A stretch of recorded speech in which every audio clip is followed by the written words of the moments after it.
چونکہ عام طور پر رمضان المبارک میں لوگ اپنی زکوٰۃ نکالنے کا اہتمام کرتے ہیں، اس لیے بہت سے سوالات زکوٰۃ کے متعلق آئے ہوئے ہیں۔ ایک صاحب نے پوچھا ہے کہ صاحب نصاب کون ہوتا ہے، اس کو مختصراً بیان کریں۔ تو صاحب نصاب شریعت میں اس کو کہا جاتا ہے جو کسی مقررہ نصاب کا مالک ہو اور اس پر 1 سال گزر گیا ہو۔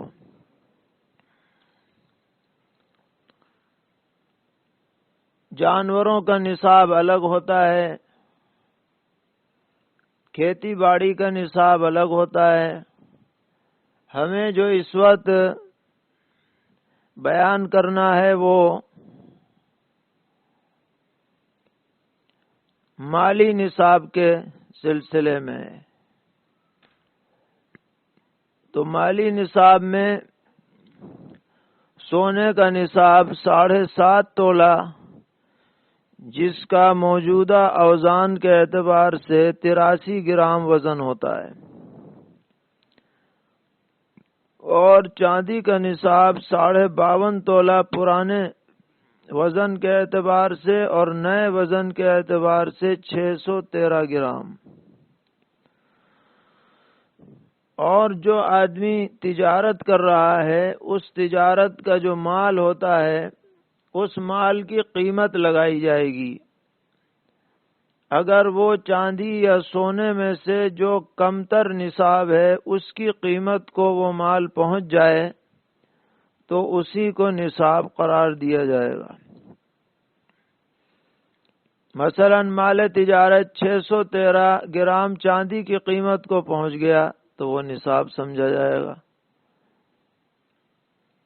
یہ تو وہ شکل ہے جبکہ کسی کے پاس صرف سونا ہو یا صرف چاندی ہو یا صرف مال تجارت ہو، اور اگر صورت یہ ہے کہ نہ تو نصاب سونے کا مکمل ہے نہ چاندی کا مکمل ہے، فرض کیجئے کہ 4 تولہ تو سونا ہے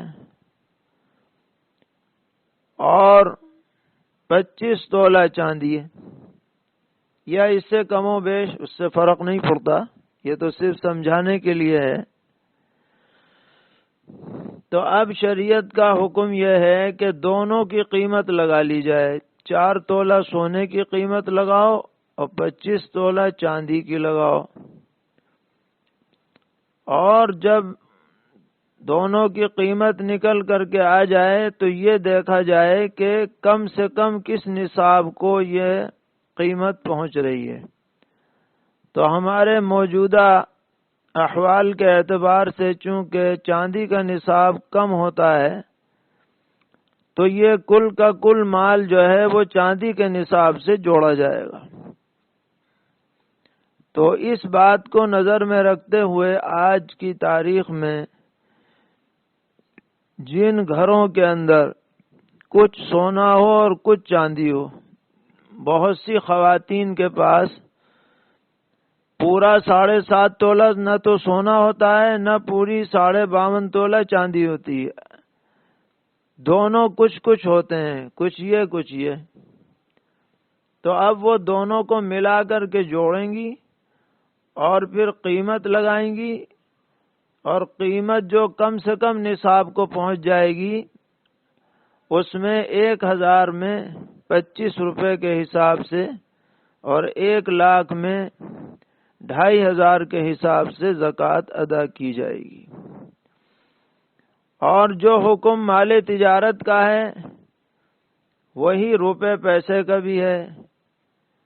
کسی کے پاس اگر سونا ہے مگر نصاب کے بقدر نہیں ہے مگر روپیہ پیسہ موجود ہے، اور وہ بھی چاندی کے نصاب کو نہیں پہنچ رہا، تو سونے والی قیمت کو ملا کر کے اگر پہنچ جائے گا تو اس پر بھی زکوٰۃ واجب ہو جائے گی۔ اور پھر یہ دیکھا جائے گا کہ جس شخص کے پاس یہ مال ہے اس کے اوپر کسی کا قرضہ تو نہیں ہے بندوں میں سے۔ اگر قرضہ ہوگا تو اتنی مقدار کم کر دی جائے گی۔ فرض کیجئے کسی کے پاس 4 لاکھ روپے کی مالیت کا زیور ہے یا روپیہ پیسہ ہے، مگر اس پر 2 لاکھ روپے کسی کا قرضہ بھی ہے، تو زکوٰۃ وہ صرف مابقیہ 2 لاکھ کی دے گا، پورے 4 لاکھ کی نہیں دے گا۔